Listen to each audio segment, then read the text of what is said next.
Hello, good evening everyone. स्वागत है मेरे channel history mentor by Tusharika में। हम लोगों ने कल हिस्ट्री पीवाईक्यू का सेशन 1 किया था। आज हम लोग सेशन 2 करते हैं। आगे के क्वेश्चन करते हैं जो दिसंबर 2025 में पूछे गए थे। तो देखिए, यहाँ पहला क्वेश्चन है, किस जनजातीय नेता ने महात्मा गांधी के आदर्शों का पालन किया?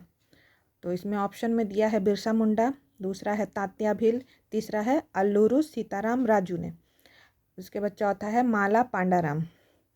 तो इसका सही उत्तर है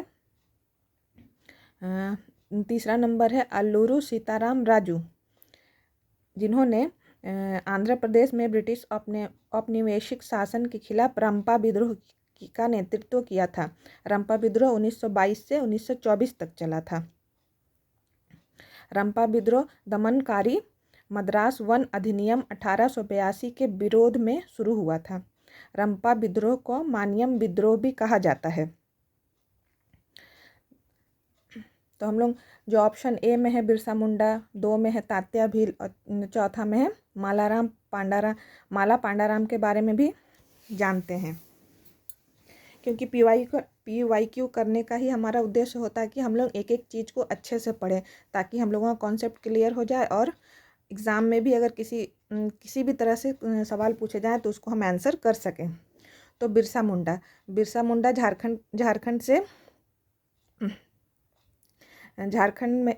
के हैं, जिन्होंने मुंडा विद्रोह का नेतृत्व किया था 1899 और 1899 में। मुंडा विद्रोह को उलगुलान भी कहा जाता है। उलगुलान विद्रोह का मतलब होता है महाविद्रोह। ये अंग्रेजों के खिलाफ किए थे जनजातीय विद्रोह। उसके बाद है तात्या भील 1857 के स्वतंत्रता संग्राम में भाग लिए थे।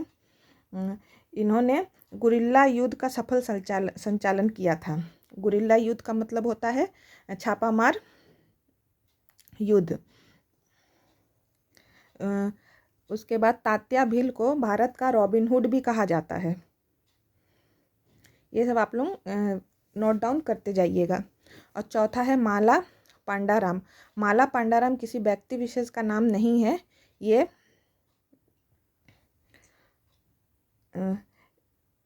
केरल और तमिलनाडु के आदिवासी समुदाय का नाम है, जिसे हिल पांडाराम भी कहा गया है। आगे दूसरा क्वेश्चन है, देखिए अभिकथन और कारण में दिया गया है दूसरा क्वेश्चन। नीचे 2 कथन दिए गए हैं, एक है अभिकथन ए के रूप में लिखित है, तो दूसरा उसके कारण आर के रूप में। अभिकथन ए में है, बौद्ध धर्म 3री शताब्दी ईसा पूर्व तक अच्छी तरह स्थापित हो गया था और संपूर्ण सातवाहन काल तक फलता फूलता रहा। उसके बाद है कारण आर, ईसा युग की पहली 2 शताब्दियों में दक्कन में बौद्ध धर्म का सबसे गौरवशाली युग था। उपरोक्त कथन के आलोक में नीचे दिए गए विकल्पों में से सबसे उपयुक्त उत्तर का चयन कीजिए। तो इसमें सबसे उपयुक्त उत्तर है ए और आर दोनों सही हैं, और आर ए की सही व्याख्या है, क्योंकि बौद्ध धर्म 3री शताब्दी ईसा पूर्व तक अच्छी तरह से स्थापित हो गया था और संपूर्ण सातवाहन काल तक फलता फूलता रहा। उसके बाद ईसाई युग की पहली 2 शताब्दियों में दक्कन में बौद्ध धर्म का सबसे गौरवशाली युग था। हाँ, ये भी सही है। तो देखिए, हम लोग इधर देखते हैं, इधर सारा डिटेल्स में लिखा गया है। देखिए, सातवाहन काल में बौद्ध गुफाएं जैसे चैत्य, करला, कन्हेरी, नासिक, जुन्नार बनाए गए थे सातवाहन काल में। सातवाहनकालीन बौद्ध कला अमरावती शैली का विकास हुआ था। अमरावती स्तूप और नागार्जुन कोंडा इस कला का सर्वश्रेष्ठ उदाहरण है। चैत्य और अपरसेल जैसे संप्रदायों का मुख्य केंद्र भी दक्कन था। तो सातवाहन काल में जो बौद्ध गुफाएं और चैत्य बनाए गए थे, जैसे कार्ला गुफाएं लोनावाला, पुणे, महाराष्ट्र में स्थित है। कन्हेरी गुफाएं मुंबई में है। ये प्राकृतिक गुफा भी है इनमें, और इसमें मानव निर्मित भी गुफाएं भी हैं, जिनमें स्वास्तिक और त्रिरत्न जैसे बौद्ध प्रतीक अंकित हैं। उसके बाद है नासिक गुफाएं नासिक में है, जो महाराष्ट्र में है। उसके बाद है जुन्नार, जुन्नर जो पुणे महाराष्ट्र में है। उसके बाद है नागार्जुन कोंडा और अमरावती स्तूप। तो नागार्जुन कोंडा स्तूप जो है वो नागार्जुन सागर पर स्थित है, गुंटूर जिला में, आंध्र प्रदेश के गुंटूर जिले में है। और अमरावती स्तूप प्राचीन बौद्ध स्तूप है जो आंध्र प्रदेश के पलांडू डिस्ट्रिक्ट में है, जिले में है। और सातवाहनकालीन बौद्ध कला अमरावती शैली का विकास हुआ था। अमरावती शैली सातवाहनों के काल में ही उनका विकास हुआ था। और चैतिक्य और अपर सेल यह बौद्ध धर्म के ही अन्य शाखाएं हैं। जैसे संप्रदायों का मुख्य केंद्र भी दक्कन ही था, वहीं पे ये फल फूल रहे थे अच्छी तरीके से। उसके बाद है 13 नंबर का क्वेश्चन है, निम्नलिखित पल्लव वंश के शासकों को सही कालक्रम में रखें। तो पहला है स्कंदवर्मन द्वितीय, दूसरा है सिंहवर्मन द्वितीय, तीसरा है स्कंदवर्मन तृतीय, चौथा है कुमार विष्णु प्रथम, उसके बाद है वीरवर्मन। तो इसका सही उत्तर होगा, देखिए सबसे पहले होगा डी नंबर। डी में है कुमार विष्णु प्रथम है। उसके बाद ई है, उसमें वीरवर्मन है। उसके बाद ए है, फिर सी है, फिर बी है। आगे हम लोग 14वां नंबर का क्वेश्चन देखते हैं। मालखेड़ दक्कन के राष्ट्रकूट शासकों की सही कालानुक्रम 725 ईस्वी से 1000 ईस्वी में रखें। तो सबसे पहला है दंती दुर्ग, उसके बाद है कृष्ण प्रथम, उसके बाद है गोविंद तृतीय, तीसरा है अमोघ वन प्रथम, और पांचवा है कृष्ण तृतीय। देखिए यहाँ पे कालक्रम भी लिख दिए हैं। दंती दुर्ग का कालक्रम है 735 से 756 ईस्वी तक। कृष्ण प्रथम का है 756 से 773 ईस्वी तक। उसके बाद गोविंद तृतीय का है 793 से 814 ईस्वी तक। अमोघ प्रथम का है 814 से 878 ईस्वी तक। कृष्ण तृतीय का है 939 से 968 ईस्वी तक। ये जो कालक्रम दिया हुआ है पूरा कालक्रम पूरा सही है, जैसा ABCDE है वही इसका आंसर है। देखिए राष्ट्रकूट वंशों के शासकों के नाम और उनका कालक्रम यहाँ पे पूरा लिख दिए हैं। UGC नेट के एग्ज़ाम में ये क्रोनोलॉजी वाले क्वेश्चन बहुत ज़्यादा ही पूछे जाते हैं, इसलिए आप लोग शासकों के क्रोनोलॉजी हमेशा याद रखिएगा। देखिए पहला है दंती दुर्ग 735 से 775 ईस्वी तक। दूसरा है कृष्ण प्रथम 756 से 773 ईस्वी तक। तीसरा है गोविंद द्वितीय जिसका 773 से 780 ईस्वी तक। चौथा है ध्रुव जो 780 से 793 ईस्वी तक। गोविंद तृतीय है 793 से 814 ईस्वी तक। अमोघ वर्ष प्रथम है 814 से 878 ईस्वी तक। कृष्ण द्वितीय है 878 से 914 ईस्वी तक। इंद्र तृतीय है 914 से 929 ईस्वी तक। अमोघ वर्ष द्वितीय है 929 से 930 ईस्वी तक। गोविंद चतुर्थ है 930 से 936 ईस्वी तक। अमोघ वर्ष तृतीय है 936 से 939 ईस्वी तक। कृष्ण तृतीय है 939 से 968 ईस्वी तक। खोटिग्गा अमोघ वर्ष है 968 से 972 ईस्वी तक। कर्क द्वितीय है 972 से 973 ईस्वी तक। उसके बाद 15 नंबर में है इंद्र चतुर्थ जो 973 से 982 ईस्वी तक। इस तरह से सारे राजाओं के नाम और वो कितने वर्ष तक शासन किए वो सारा ईयर आप लोग याद करके रखिएगा, क्योंकि 20 से भी जरूरी नहीं है कि 1 2 3 इस तरह से दे, कहीं से भी 20 से दे देगा। जैसे ध्रुव का दे देगा, उसके बाद तीसरा है कृष्ण द्वितीय का दे देगा, फिर अमोघ वर्ष तृतीय का दे देगा। तो आपको जब तक ईयर याद नहीं रहेगा तब तक आप उसको क्रोनोलॉजी में नहीं लिख सकते हैं। इसलिए क्रोनोलॉजी में राजाओं के नाम के साथ साथ ईयर भी अच्छे से याद कर लीजिएगा।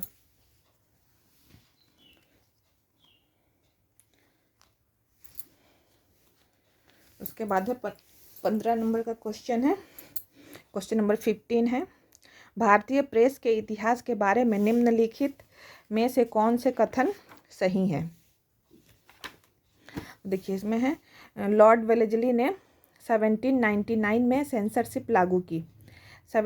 उसके बाद है बी नंबर में है 1799 के अधिनियम को the censorship of the press act 1799 के नाम से जाना जाता है।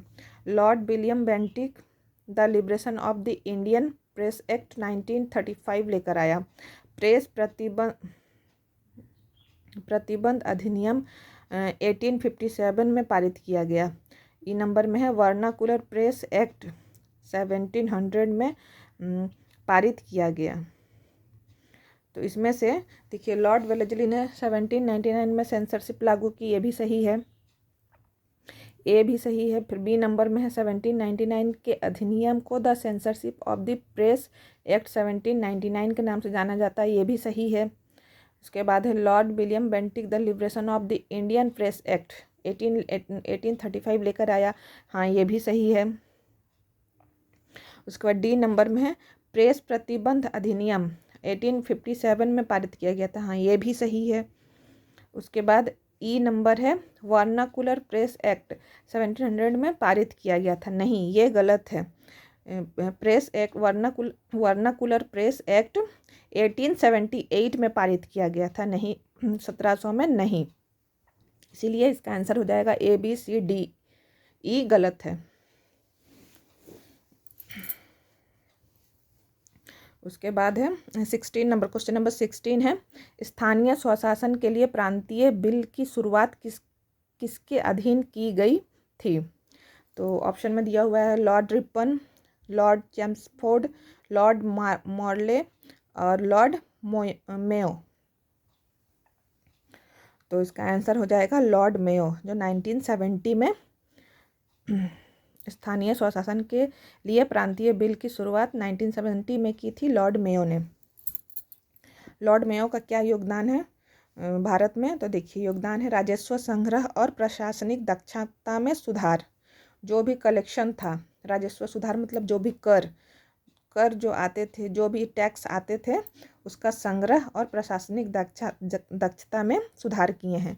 उसके बाद है भारतीय सांख्यिकी सर्वेक्षण कृषि और वाणिज्य विभाग की नींव रखी। उन्होंने भारतीय सांख्यिकी सर्वेक्षण कृषि और वाणिज्य जो डिपार्टमेंट था उसका स्थापना की, नींव रखी का मतलब होता है स्थापना की। तो चलिए आगे देखते हैं हम लोग क्वेश्चन नंबर 17। क्वेश्चन नंबर 17 है निम्नलिखित में से कौन से सही हैं? तो सबसे पहले है ब्राह्मण ग्रंथों में बलि संबंधी कर्मकांड का वर्णन है। दूसरा है उपनिषदों में दार्शनिक विचार सम्मिलित हैं। तीसरा है अरण्यक वनों से संबंधित ग्रंथ हैं। चौथा है यजुर्वेद गीतों से संबंधित है। और पांचवा है अथर्ववेद में तंत्र मंत्र शामिल है। तो इसमें हम लोग देखते हैं आंसर है ब्राह्मण ग्रंथों में बलि संबंधी कर्मकांड का वर्णन है, हाँ सही है। उसके बाद है उपनिषदों में दार्शनिक विचार सम्मिलित है, हाँ ये भी सही है। अरण्यक वनों से संबंधित ग्रंथ है, तो हाँ अरण्यक का मतलब भी जंगल होता है और वन का मतलब भी जंगल ही होता है। तो अरण्यक वनों से संबंधित, हाँ अरण्यक वनों से संबंधित ग्रंथ हैं। उसके बाद है डी नंबर में यजुर्वेद गीतों से संबंधित है। तो नहीं, यजुर्वेद गीतों से संबंधित नहीं है। यजुर्वेद यज्ञ कर्मकांड और अनुष्ठानों से संबंधित हैं। उसमें यज्ञ कर्मकांड अनुष्ठानों से संबंधित श्लोक हैं। अथर्ववेद में तंत्र मंत्र शामिल है, तो हाँ अथर्ववेद में तंत्र मंत्र शामिल है। तो गीतों से संबंधित क्या है? तो सामवेद गीतों से संबंधित, ना कि यजुर्वेद। यजुर्वेद यज्ञ कर्मकांड और अनुष्ठानों से संबंधित है। उसके बाद है क्वेश्चन नंबर 18 में है सूची 1 और सूची 2 को सुमेलित करें। सूची 1 में है महिला समिति। उसके बाद बी में है women India association. National council, C में है national council of women in India, all India women conference. सूची 2 में ईयर्स दिए हुए हैं। 1 नंबर में है 1970, 2 नंबर में है 1926, 3 नंबर में है 1925, 4 नंबर में है 1913। तो इसमें हो जाएगा महिला समिति हो जाएगा 1913, जिसका आंसर हो जाएगा। उसके बाद है वुमेन इंडिया एसोसिएशन का हो जाएगा 1917। National council of women in India का आंसर हो जाएगा, वो सेम है 1925 है। और ऑल इंडिया वुमेन कॉन्फ्रेंस की स्थापना हुई थी 1926 में। तो जो महिला समिति है जिसकी स्थापना 1913 में की गई थी, उसकी स्थापना सरला देवी, जो एक समाज सेविका भी थी और शिक्षाविद भी थी, उन्होंने की थी। उसके बाद है दूसरा नंबर में है वुमेन इंडिया एसोसिएशन, जिसकी स्थापना 1917 में हुई थी।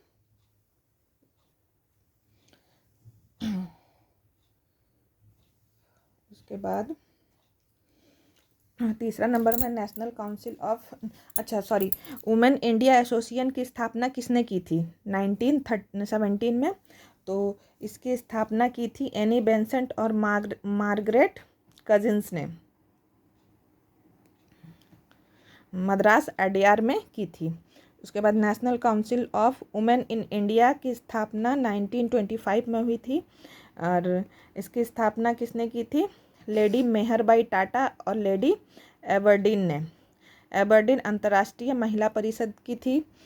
अंतर्राष्ट्रीय महिला परिषद का ही एक ब्रांच इंडिया में खोला गया, जिसको national council of women in India कहा गया।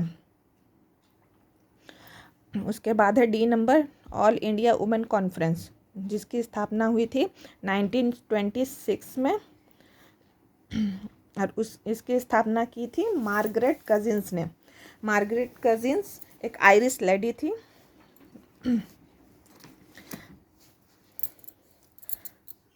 इसमें देखिए दूसरा नंबर में है एनी बेसेंट मार्गरेट कजिन्स ने की थी। तो एनी बेसेंट के बारे में भी हम लोग थोड़ा जान जाते हैं। एनी बेसेंट कौन थी? 1893 में भारत आई थी। एक ब्रिटिश समाजवादी और शिक्षाविद थी, और थियोसॉफिकल सोसाइटी की अध्यक्ष थी। होम रूल आंदोलन में भी बाल गंगाधर तिलक के साथ इन्होंने भाग लिया था।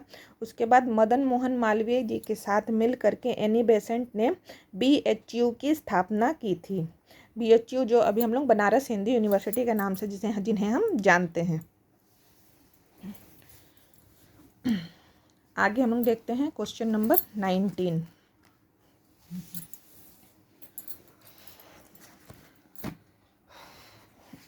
भक्ति और सूफी संतों को शताब्दीवार सही कालानुक्रम में लिखें। तो देखिए क्वेश्चन ए नंबर में है कश्मीर की लाल देद और महाराष्ट्र का चौक मेला। बी नंबर में महाराष्ट्र के ज्ञानदेव और दिल्ली के कुतुबुद्दीन बख्तियार काकी। सी नंबर में है पंजाब के गुरु नानक और गुजरात के वल्लभाचार्य। डी नंबर में है राजस्थान की मीराबाई और उत्तर प्रदेश के तुलसीदास। ई नंबर में है तमिलनाडु के अपार और सुंदर मूर्ति। तो यहाँ देखिए बगल में हम सबको का शताब्दी वर्ष लिख दिए हैं। ए नंबर में है कश्मीर के लाल देव और महाराष्ट्र के चौक मेला, जो 14वीं शताब्दी में थे। फिर महाराष्ट्र के ज्ञानदेव और दिल्ली के कुतुबुद्दीन बख्तियार काकी जो 12वीं से 13वीं शताब्दी में थे। पंजाब के गुरु नानक और गुजरात के वल्लभाचार्य 15वीं से 16वीं शताब्दी तक थे। राजस्थान की मीराबाई और उत्तर प्रदेश के तुलसीदास 16वीं शताब्दी में। तमिलनाडु के अपार और सुंदर मूर्ति 7वीं 8वीं शताब्दी में। तो इससे आप लोगों को आंसर करने में सुविधा हो जाएगी। तो देखिए सबसे पहले हो जाएगा 7वीं 8वीं शताब्दी है, तो सबसे पहले ई हो जाएगा। उसके बाद है 12वीं 13वीं शताब्दी, तो हो जाएगा बी नंबर। ए में है 14वीं शताब्दी, और सी में है 15वीं 16वीं शताब्दी, और डी में है 16वीं शताब्दी। तो कश्मीर के लाल देव ये भी, और महाराष्ट्र के चौक मेले, ये सब सारे संतों के नाम हैं। कोई भक्ति संत है, कोई सूफी संत हैं, और जैसे लाल देव हो गया, लाल देव और महाराष्ट्र के चौक मेला ये सब भक्ति संत हैं। लाल देव शैव संप्रदाय शैव को मानते थे, और कुतुबुद्दीन बख्तियार काकी जो सूफी संत हैं।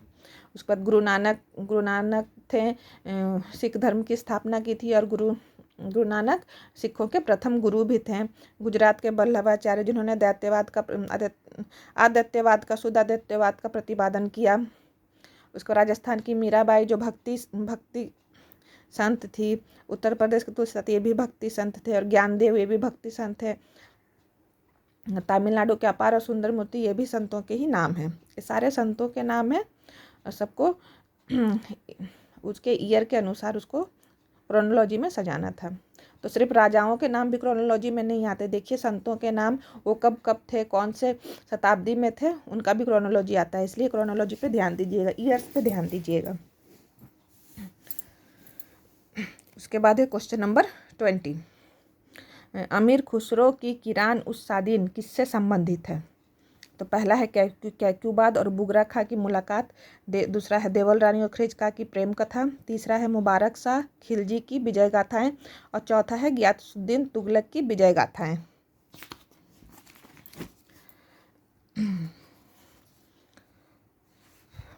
तो अमीर खुसरो ने किरान उस सादीन नाम की पुस्तक लिखी थी 1289 में लिखी थी। ठीक है। और किरान उस सादीन का शाब्दिक अर्थ होता है दो शुभ सितारों का मिलन। तो इसका सही उत्तर हो जाएगा कैक्यूबाद और बुगरा खां की मुलाकात। कैक्यूबाद बुगरा खां का पुत्र था। बहुत वर्षों से दोनों बाप बेटे में अनबन चल रही थी। तो उन दोनों के मिलन पे ही अमीर खुसरो ने किरान उस सादीन पुस्तक में उन दोनों के मिलन के बारे में, कि कैसे बाप बेटा की मुलाकात होती है, उसके बारे में लिखा गया है। तो आज के लिए हम लोग इतना ही करते हैं। मेरा सेशन कैसा लगा आप लोग बताइएगा कमेंट करके। आगे हम लोग सेशन नंबर 3 कल करते हैं। इसी तरह से मेरे साथ बने रहिए। Thank you.